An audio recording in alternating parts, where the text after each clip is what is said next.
March so that we have a recording to post in the All Chapter Officers Work Group. And I also want to let you know that before we get started, you can communicate with me through the audio or the control panel of the webcast. You just use the questions feature. I will keep an eye on the questions to make sure that I answer all of the questions as we move along. If I have something or I see something that I need to answer or I will be talking about upcoming, I might hold off on answering that question, but I will definitely make sure all of them are answered before the end of the webinar. So just use that questions log. I also want to let you know that everything from today's webinar is covered in the 2017-2019 chapter bylaws and international bylaws. So you'll just want to make sure that you have the correct version that you're looking at as a part of the Leadership Succession Committee. So what is the Leadership Succession Committee? The Leadership Succession Committee is a required committee for every chapter, and it is listed in the chapter bylaws. This committee has 3 members, all of whom are elected.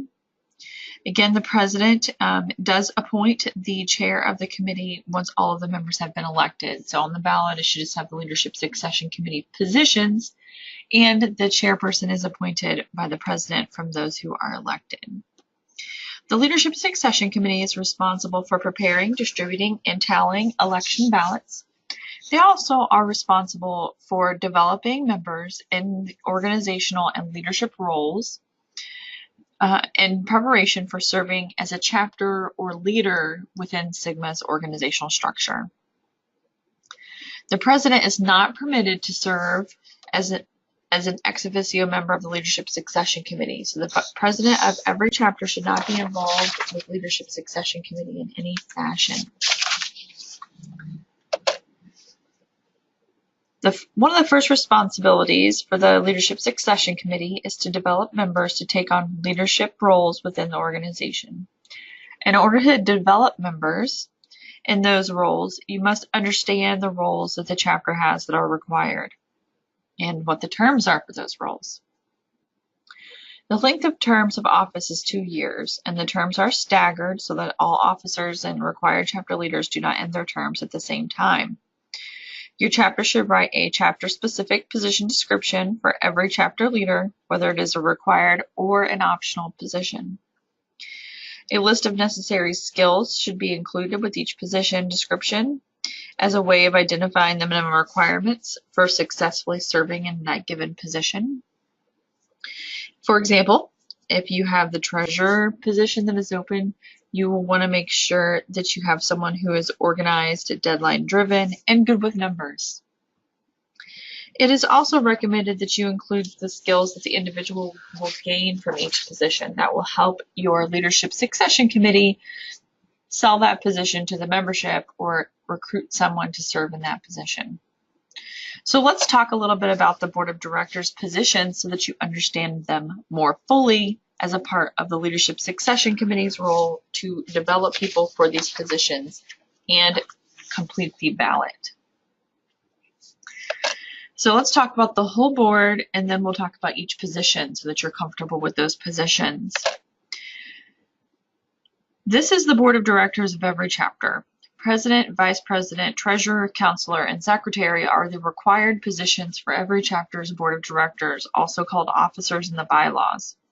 All these positions are required. President-elect is optional. We do strongly encourage chapters to use the president-elect position, but it is, again, an optional position. These positions have to be elected by ballot.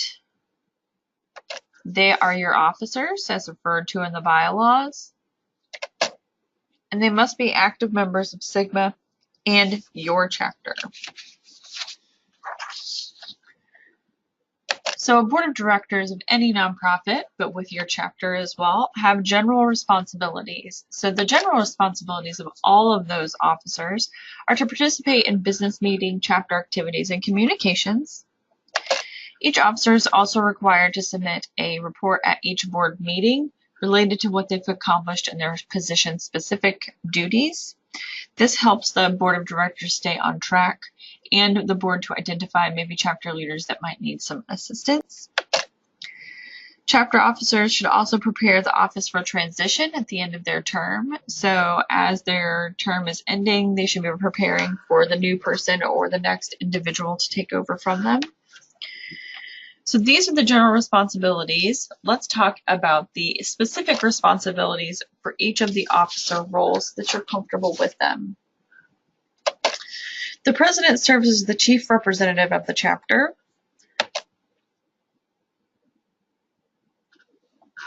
The president administers chapter business, which includes the annual business meeting and the coordination of all board of directors meetings. The president also serves as an ex officio member of all committees, with the exception of Leadership Succession Committee. And then finally, it is the responsibility of the president to ensure that everything that the chapter has done is done on time, but definitely reports. So while the president may not be doing all of these reports, they are responsible to ensure that they are completed on time.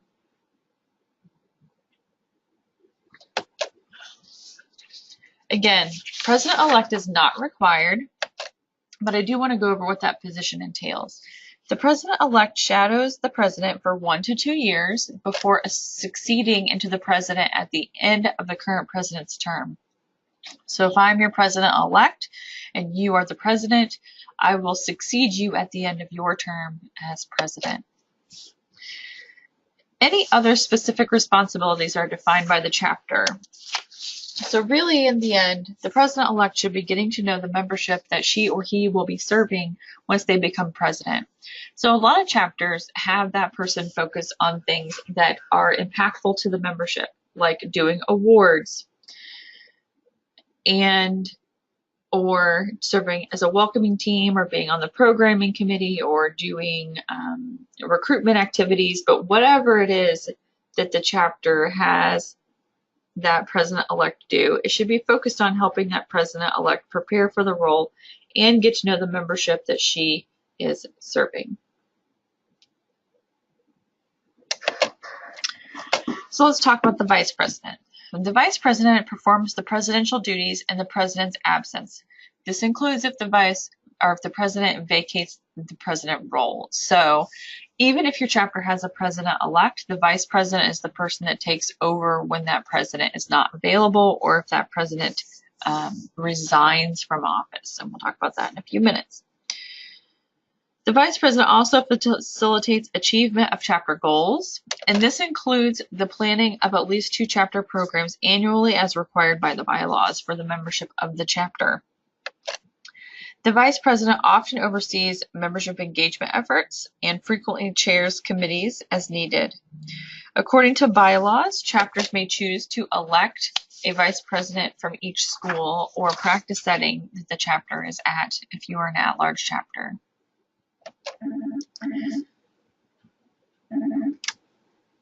Treasurer. The treasurer's responsibility is to manage chapter funds. This includes preparing the annual budget and developing or maintaining fiscal policies and procedures. The treasurer is also responsible or required to present financial information to the board at each board meeting and is tasked with submitting financial reports. So depending on where your chapter is located, the treasurer may have specific responsibilities to the government to report and different things to that government. For example, in the United States, chapters are required to file the IRS Form 990 each year, and the treasurer is tasked with that. Counselor. The counselor is responsible for leading the process by which members are inducted. This includes developing strategies for communicating membership information to eligible students and nurse leaders, setting up the online induction system, securing the data on the candidates, sending membership invitations and correspondence inside and outside the online induction system to candidates. And that would include working with the governance committee, because the governance committee works on membership and eligibility criteria things. So the counselor will serve on the governance committee. A chapter who is an at-large chapter must have a counselor from each school or practice setting represented at the chapter. That is not a choice. The chapter must have that. Next is secretary. So the secretary records and distributes meeting minutes for each board meeting, keeps official record of chapter activities, prepares and distributes correspondence to members, and serves on committees as needed. So the one thing I will say about secretary before I move on is that position may look very unnecessary, but the secretary is in charge of helping all of the other officers get their information out to the membership. So this position needs to have a high comfort level with technology and sending out communications to members and those sorts of things. So you definitely want to make sure that the secretary understands what her or his role is. So there are additional committees and other positions that are required for chapters to have. So I'm going to cover those really briefly. So the first one is governance committee. The governance committee consists of at least 4 members who can be elected or appointed. They are not required to be elected. They can also be appointed. And 1 member of your governance committee is the elected counselor. They require the counselors on there because, like I said, the governance committee oversees member and eligibility issues, membership eligibility issues, as well as chapter eligibility issues. The governance committee also oversees the bylaws submission process and bylaws adoption at the chapter level. So you want someone who understands chapter bylaws to serve in that role and also understands the membership eligibility criteria, obviously. Leadership Succession Committee is 3 individuals who must be elected. As you know, the Leadership Succession Committee is responsible for managing the election process and for developing members into leadership roles so that they're ready to serve. It is important, again, to remember that the president cannot serve on this committee in any capacity. The final group that I want to talk about is delegates. So delegates are not required all the time. They are only required at certain times. And Sigma headquarters office lets the chapters know when these individuals are required so that the offices can be filled. Delegates participate in the House of Delegates sessions to represent the chapter at our House of Delegates. And there can be 2 types of House of Delegates. One is electronic and one is convention. Each delegate has 1 vote, but some chapters choose to have 1 delegate who casts both votes for the chapter. Delegates vote electronically only on articles of incorporation, and delegates come to biennial convention and vote on bylaws, they vote on resolutions, and they elect international leaders. So that's our real large business meeting as an organization.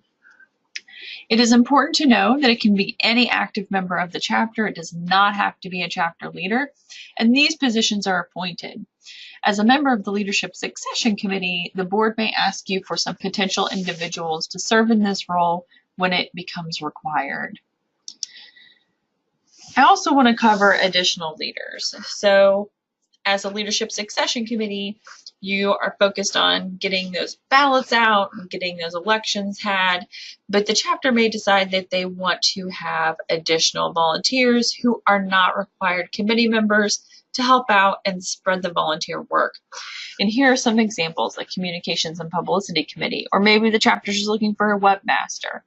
The board can appoint these individuals into their positions. They do not have to be elected on the ballot.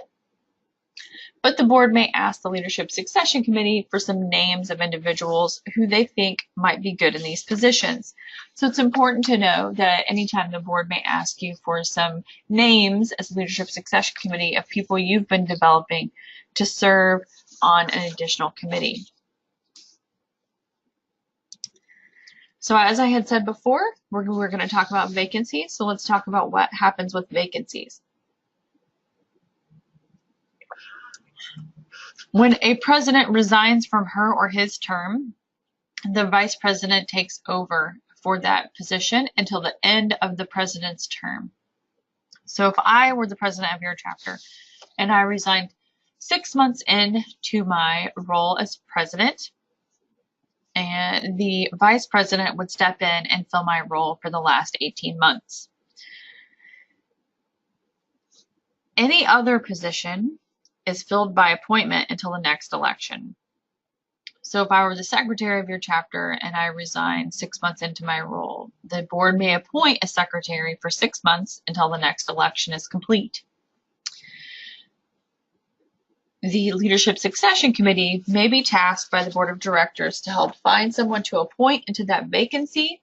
And then obviously, even though it may not be the time for an election, so in that secretary example, the position is 2 years term, but you would have an election for only a 1-year term to fill that secretary position for that last 12 months to keep your staggering going. So then the Leadership Succession Committee would make sure that those people were on the ballot and those elections take place. So let's talk about how you select nominees for your ballot. Nominees should be selected based on their relevant experience and interest to serve as a chapter leader for 2 years. Work with your chapter membership as a Leadership Succession Committee in developing people. Makes you be able to draw from a candidate pool. So all the work you do to prepare people to serve on the role or mentor them or get them ready to serve allows you to draw from a pool of individuals that you may already have listed, as opposed to getting names that you've never heard of. The bylaws do require that chapter leaders are active or dues-paying members of your chapter, so you should verify that each nominee has an active membership in your chapter before you put them on the ballot. You will also work with nominees to prepare documentation of their intent to serve form.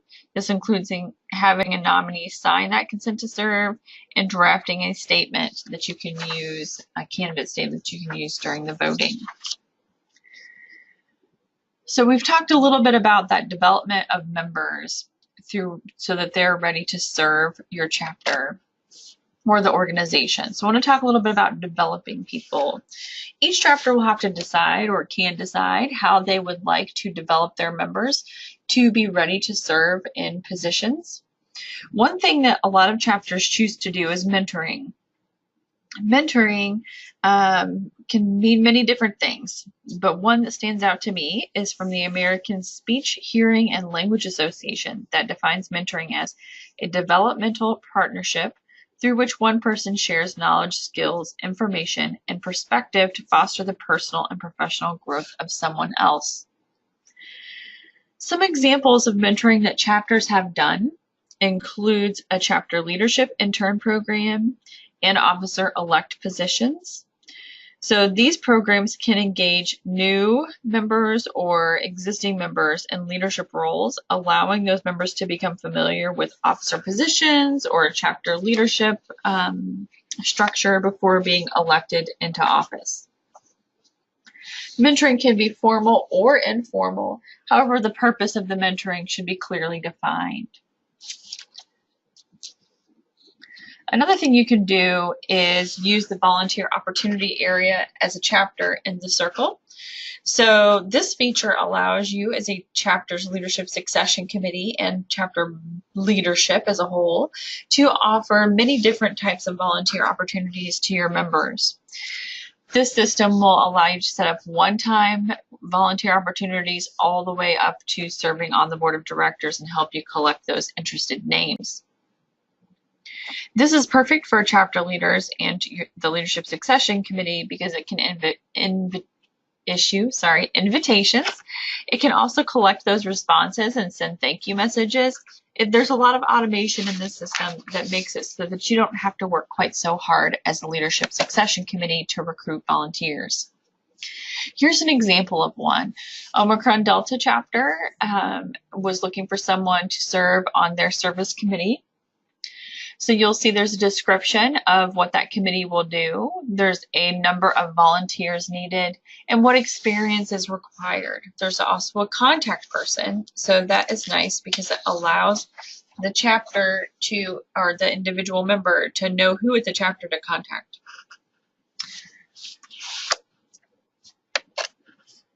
So once the chapter has mentored individuals or developed them to be ready to serve at the chapter level and recruited candidates for the ballot, they need to prepare the ballot. So according to the chapter guidelines, each office should have 2 nominees, and the ballot should include a space for a write-in for each office. So we do know that some chapters don't have 2 nominees for every position. So maybe your secretary candidates only have 1 candidate for that position. You still must have a write-in though. Okay, so even if you only have 1 candidate, you must have a write-in. The board of directors should be provided a preview of the ballot 4 weeks prior to the election. This is just for information only. They are not approving or voting on the candidates for the ballot in any way. Next, the Leadership Succession Committee should begin publicizing candidate statements and distributing chapter correspondence related to the upcoming election. So you'll want to make sure that once your chapter's Leadership Succession Committee, make sure the board sees the ballot, that the chapter's Leadership Succession Committee works with the secretary to start publicizing about the upcoming election. Your chapter will need to use multiple forms of communication. This includes using print and electronic methods to ensure that every active member has been informed about the election. Keep in mind that more than 20% of Sigma's members have a missing or invalid email address. The bylaws do say that it is the right of every active member of your chapter to vote in the election. So it is really important that leadership succession committees do their due diligence to make sure that all members know about the upcoming election and receive a ballot. Another important note is that in some states or countries, it is not allowed to have elections electronically because nonprofits cannot conduct any business electronically. So check with your local government before having elections to make sure that it is legal in your location. So as I've said a couple of times, the chapter has to communicate with the membership about things, and so does the Leadership Succession Committee. So one of the features that is available in the circle that hopefully your chapter secretary is taking advantage of is there is an opportunity to email all of the active dues-paying members of your chapter who have an email address through your chapter's website on the circle. This is something that you as a Leadership Succession Committee would collaborate with the secretary to send out messages through. There's also a discussion area. So I want to cover the benefits of both of these because you as a Leadership Succession Committee may choose to utilize both areas within your chapter's website to communicate with your active members. So the email functionality sends immediately. So it doesn't wait, it sends immediately. And it allows members to unsubscribe, meaning that the chapter is compliant with spam law. So that's really important. Unfortunately, no special formatting can be done through the email service on the circle on your chapter's website. And that's because it's a newer functionality and they have not added in all those additional special formatting features. It can, however, include attachments like your ballot or candidate statements. And replies are sent privately to the chapter leader who sent the message. So as an example for this email, using the email service through the circle for your chapter, you may choose to send, in collaboration with the secretary, the Leadership Succession Committee may send out one of their members an email to the members with the call for nominations. So then any replies would be sent privately to the Leadership Succession Committee and not to the secretary, which helps cut down any potential conflict of interest or question about whether the secretary forwarded the information on. A discussion is based on the subscription of the member. Every member's default is Daily Digest, but members can choose to change their discussions on the subscription on the circle. It allows members to unsubscribe as well, so you maintain that spam compliance, which is great. It does include a formatting toolbar, which is nice. It can also include attachments, and replies are posted publicly for all members. So this would not be a way that you wanted to collect your call for nominations, obviously, as far as please reply to this post and say if you want to run for office. But it may be a way that the Leadership Succession Committee utilizes to help develop people or communicate about the ballot that is coming out. So once you have done all of those things, we now have our election results, correct? So how do we determine who gets to be in those positions? The bylaws outline how this works, but I'm going to go ahead and cover it for us. A majority vote elects officers, and that means that the person with more than 50% wins the election. A plurality vote elects non-officers and committee members. For instance, that if your chapter is electing 2 members of the Leadership Succession Committee and 4 people were on the ballot, then the 2 candidates with the highest number of votes are elected. So the assumption for officers is there's 2 candidates on the ballot plus a write-in option. And then the assumption for non-officer members is there may be 5 or 6 people on the ballot and you're only electing 2 or 3 of them. In the event of a tie, elections shall be determined by lot. This could be pulling names out of a hat or drawing straws. Once election results are determined, then the Leadership Succession Committee should notify all candidates and the Board of Directors of the outcome. After the candidates and the board has been informed, the election results can be communicated to the larger membership of the chapter. So in order to accomplish all of the things we have covered today so far, we do recommend that chapters have a leadership succession plan. It is recommended that that plan span 3 years, roughly, to allow for leadership development and mentoring. The plan should include communication strategies for both recruiting candidates and promoting elections, and identify which committee members are responsible for those strategies. You will also want to detail the tactics used for leadership development, such as mentoring, leadership interns, officer-elect positions, and general membership programming that the chapter's Leadership Succession Committee is in charge of. And you will want to explain the training process that supports officer transition after elections. While your committee may not be charged with that transition process, you will want to make sure that you are able to provide to the next Leadership Succession Committee what that process is. Within the plan, you should create policies and procedures for executing the elections and determining which Leadership Succession Committee members are responsible for tallying the votes. Remember that you will always want to have a contingency plan in the event that a nominee withdraws or an elected leader is not able to fulfill their role. Ultimately, the Leadership Succession Plan should be aligned with your strategic plan. So you'll want to check with your board of directors to make sure that is the case.